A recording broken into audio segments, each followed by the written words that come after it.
Imagine a sound echoing forever. That's what the universe does with light. The CMB is a frozen echo from when the universe first lit up. It's everywhere, but so faint that your TV static actually contains a little bit of it. When scientists mapped the CMB, they found tiny hot and cold spots. Those aren't random.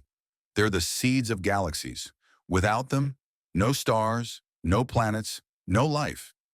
This ancient glow is like the universe leaving clues behind. Clues that show how everything started and maybe where it's heading next.